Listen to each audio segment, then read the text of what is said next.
The other point to note with the consolidated fund, note that inception date column. Many of the positions or the managers are in place since 2022, but note near the bottom of that page, and the next page, there are several managers now that are start dates of 2024. So when they first started, they went into index type funds. So if the market's up 8, they're going to be up 8. Or down 3, they're down 3. Now they're doing the RFPs and the higher end of active managers and some of the pieces of the portfolio. Also moving into private equity, private credit, international fixed income, those types of things. Stuff that you weren't allowed to invest in prior to the statute change. That's about it for the Veris report. Does anybody have any questions on that? Otherwise, no action taken. You don't control those folks. It's just noted that we have received a review. And then we'll just look at your statement specifically if you like next. And that's going to be on page 48. Okay. This is Milan's specific balance in the consolidated fund as of December 31st. This is the first December report I've seen, so thanks for getting that in there. Appreciate it. If you look at the year-to-date column, you started the year with $13.78 million in the consolidated fund, sent over $1.6 million to be invested, received back $1,020,000 to be used to pay your bills and your benefits. You had interest or income of $85,000 on that portfolio. You had the various types of expenses. So if you add those up, you're at about $8,500 to $9,000 total for the 12-month period. You got your realized gains, meaning they did sell some investments during the window, and your share of the profit on those sold investments, $448,000. And your unrealized gains, so you still own the shares, of $829,000. So it was a really good year from an investment perspective, up to $15,757,000 of total assets. And it's about $2 million more than when you started the year, and a good chunk of that obviously has come from gains. You look at the bottom of the page, you've got the year-to-date number, and remember we were at, I think it was 12 or 11% through November, dipped down a little bit because if you see the month to date, it was down 2% for the month. December was a bit rough. It gets you to a 9.5% return for the year, which is still nicely ahead of the 6.8% the actuaries use for the consolidated funds. So you've got kind of a year and a half worth of growth, if you will, there. Your return inception date is a little bit better than what we talked about a minute ago for the overall fund because you joined a little bit later. So you missed the 4 months of 2022 and you got the good months. So you're up 13.4% on average on an annualized basis. That is all I've got from a reporting perspective, other than to mention that one thing that the consolidated fund, to my knowledge, has not done yet is charge those funds that joined late for the operational expenses that have been incurred to set the whole thing up and ongoing expenses along the way that everybody should share. And so you might see some sort of an adjustment, or we'll just see those funds hit with their share. I don't know how they're going to do the math on that yet. We'll see it specifically in your statements or just theirs. We'll let you know if we hear anything. That's it. And no action needed on this either. Okay. Thanks. Under communications and reports, number 7, we have the statements of economic interest. I think everybody's So, or they, no. Counties. County. I'll let you go ahead, sir. Yep, that's what I was going to say. So the list of filers is due to the county by February 1st. We want to make sure that your new trustee here Yes. is included, and Roger is removed. And I don't know what information you might need, maybe home address, usually phone number, that kind of thing. I was going to say, I think they send it to my home address. So, I'll make sure. And then when you get those, just a reminder, they're due by May 1st. So be on the lookout for it sometime, probably in February, I would assume in February. But I'll remind you all at the April meeting as well. Okay. All right. The trustee training updates. So on the packet on page 52 is the summary. There's not much to look at, just to note what is due for the calendar year. So I don't know if did you submit any training? No, but I tried to get, so she had sent me like some links, and I tried to get in that in the last couple days, and some are saying like page not found. So like this APAC one, like that saying. They did update the address for that. So I don't know if she gave you the updated website address or not. I'll send it to you and see if that'll work. And then for your 16 hours, I think they had talked about you just doing the IML at the last meeting. So that's a good option since there's no charge for that. But if you wanted to do something different. There are options for the 16 hours. There's just a cost associated. No, I can do that. I know, and I found that link and that works. So Okay, I'll perfect. started in a new time. Okay. And then for, you all usually like to go to the Galena one. Yeah. So you can see that on page 56. Coming up in May, registration did open, I think, last week. We got Yeah, the emails that's that just it, so- open, so open it up for discussion, see what you all might want to do. I think the registration fee is $5.10 per member. Okay. You, I'll probably just do it online. okay. All we, good to go to that? Yeah, I just need to check my dates really quick for work. Okay. But That's fine. yeah, I'm flexible, I think. Because then I know Ariana is in for that one too, so it basically be everybody except for Sean. And I'll double check what I just said. Yeah. Would you want to do then maybe like a motion for all, just to say all trustees interested? Or you could say Yeah. all 5 trustees, you don't have to necessarily register anyone that maybe like she finds out that she can't go. Right. Just so Yeah, that I'll- it's approved before the April meeting. I'll make that motion. Okay. Just for the registration Just for the fees, registration. and then in April you can do like the other expenses Yeah. and stuff. Okay. Yeah. At a glance, it looks like I'm free, so. You got a motion, you got a second? Second. All in favor? Aye. All right. I think I noticed the February 28th is the date the cost goes up to a higher level, if I'm not mistaken, or maybe it's March 31st, one of the two, but, so you probably want to get registered sooner rather than later. if you can. Yeah. Sarah will take care of that for you. Yeah. Perfect. Okay.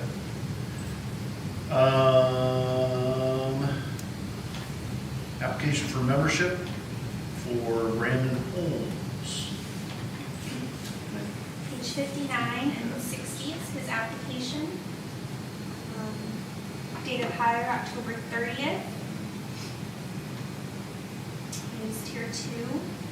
Did have some employment with Rock Island, so we'll discuss that for the portability update as well on the agenda. But for now, it'd be a motion, a second, to accept Brandon Holmes into the pension fund effective October 30th, 2024 as a tier 2 participant. So moved. I'll second. All in favor? Aye. Opposed? Okay. I don't think we have any applications for retirements, disability, you've seen? Any old business? I don't believe so. All right. So the new business, first thing is the portability for Brandon. Yep. So he did submit his application to transfer his creditable service from Rock Island to Milan. So the calculations are in process, requesting the actuary, true cost calculation. So not a whole lot of an update for right now, just it is in process. It's in process. Mhm. Okay. Next, we have approve the COLAs for pensioners. Page 61 and 62 has the changes that will be effective at a later date. Page 61 is all the changes that went into effect January 1st, so more of a formality since these aren't required by statute to formally approve them by the board. I'd make a motion to approve the COLA increases for pensioners as listed. Second. All in favor? Aye. Opposed? Okay. Reviewing the trustee term expirations and election procedures. Yep, so just a talking point for this one to review, anyone that might, their terms might expire in 2025. It looks like Sean's term, which you had taken on when someone else left, so your term was a little bit, I think, shorter because of that. But your term expires May 13th. So are you interested in remaining on the board as the Yeah, that's fine. Okay? Just want to make sure you are, because the letter will say that you are interested, so. So I will work on sending those out to the retired members. They go out in the mail, so they'll all get a formal letter and a nomination form. And so I'll handle the election for the retired trustee position. And then trustee Cox, her appointed term expires May 1st. So if she's still interested, assuming she is, then just want to have someone reappoint her. Okay. All right, get that taken care of. May 1st, you said? Yes. All right. Make sure that gets taken care of. Okay, looks like we're down to lucky number 13, Laura, that's you. It reminds me of my business phone line where I got 666, so everybody thinks I'm the devil. So I have my book here, I'm lucky whether it be number 13 or my phone number. In any event, for legal updates, we've been talking ad nauseam about Tier 2 benefits being inflated. Last legislative session, there were a number of bills that were introduced. We thought that they would gain traction.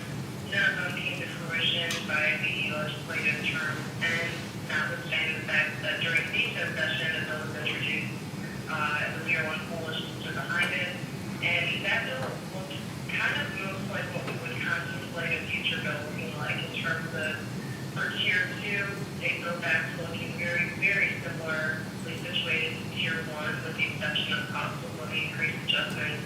Those would remain, minorly deflated relative to Tier 1. The one major issue that Tier 2 has right now in terms of its interpretation still deals with this whole idea that if you as a Tier 2 member want to, retire at age 50 and just not collect until 55, are you going to incur that massive penalty that is contemplated in the statute? And when Tier 2 was created, we had a very nice gentleman by the name of Scott Grant, who was the executive director of the Public Pension Division. He assured everybody at that point in time that if people want to just defer out and retire and not begin collecting until 55, there would be no such penalty. And then several months ago, somebody, some random person from the DOI, wrote an email that they have a signature on it saying that that was not the case, that you have to work with a Tier 2 member until 55, otherwise you're going to have that massive penalty adjusted against your pension. And so it would be very nice if our state legislature during this legislative session tries to once again clean up those benefits and that benefit structure. Already during this legislative session, there have been a couple bills that are out there. I don't want to get too far into details as to what they say or may say, just because, like we saw last year, there's going to be a handful of bills introduced, and they will vary in terms of what the benefit structure is going to look like and how they contemplate inflating those benefits. So I'll keep you posted on that front. Sorry to be a bit redundant, but I mean, it's a very important topic when you're dealing with Tier 2 members and the contemplated changes there. So we are keeping an eye on that. On a federal level, we saw that the Social Security Fairness Act passed late last year. Do you guys pay into Social Security? Yes. You do? Yeah, Okay. we do. You're one of the handfuls of states. We have a vast majority of pension funds that way back in the day opted out. And so we've been going to meetings. I'm sure Sarah and John can vouch for it. And we've been hearing a lot of tales of woe with individuals who were members of pension plans under Article 3 that opted out. And so their Social Security benefits for outside employment that they were paying into Social Security for will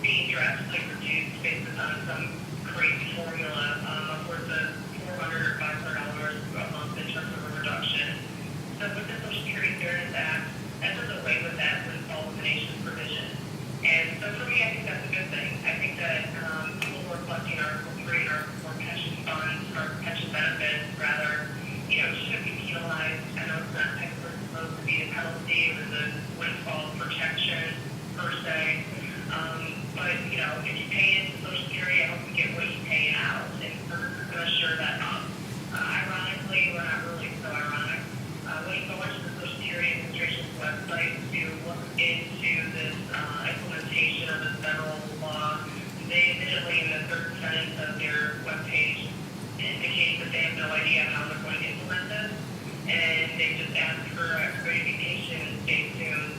What I can tell you is that the retroactivity would be through 2024, just in case there's anybody outside of your realm that asks, and that you're trying to, as quickly as possible, get these benefits adjusted accordingly, and that so long as your information is on file with Social Security, there's not much anybody needs to do. In your case, you guys, in my opinion, made the right decision back in the day, so this doesn't specifically impact you, but it's something that in case anybody else comes forward and asks, it's good to know. With that, I don't have too much else in terms of legal updates. I'd be happy to answer any questions you guys have.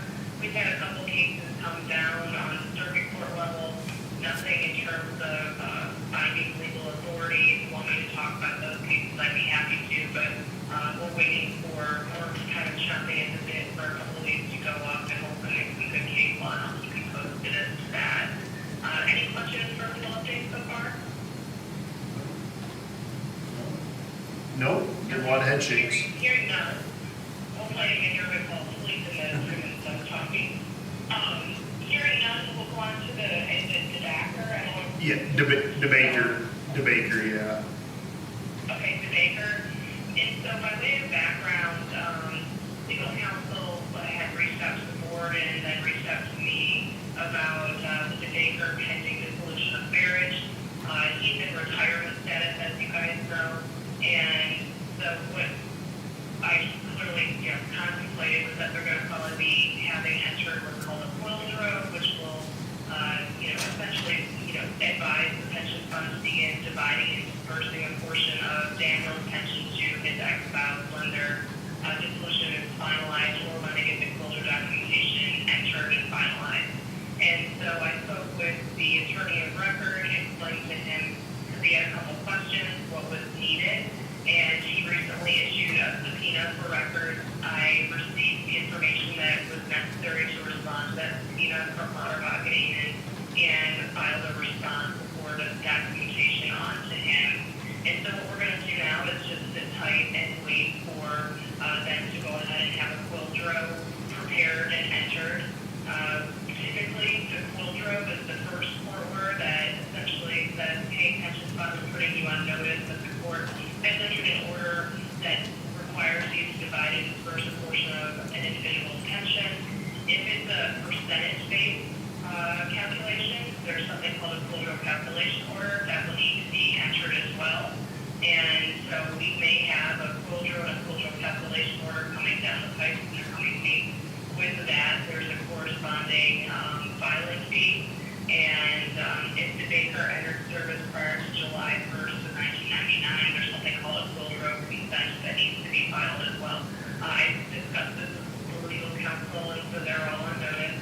And we will just monitor the situation accordingly. Once we receive those certified copies of those orders and the check, we'll go ahead and no earlier than 30 days after the date that we received the same, put the alternate payee, which is the ex-spouse, into formal pay status. And I'll keep you posted as any developments between now and our next meeting. Sound good? Sounds good. And that's all I have. All right, any other questions? No need for closed session that I know of? All right, I'll take a motion for adjournment. I'll second. All in favor? Aye. Adjourn. Thanks, Laura. Thanks, everybody. You guys have a great night. You too. That might be in the record. Yeah. Right. Right, half an hour? Yeah, pretty close.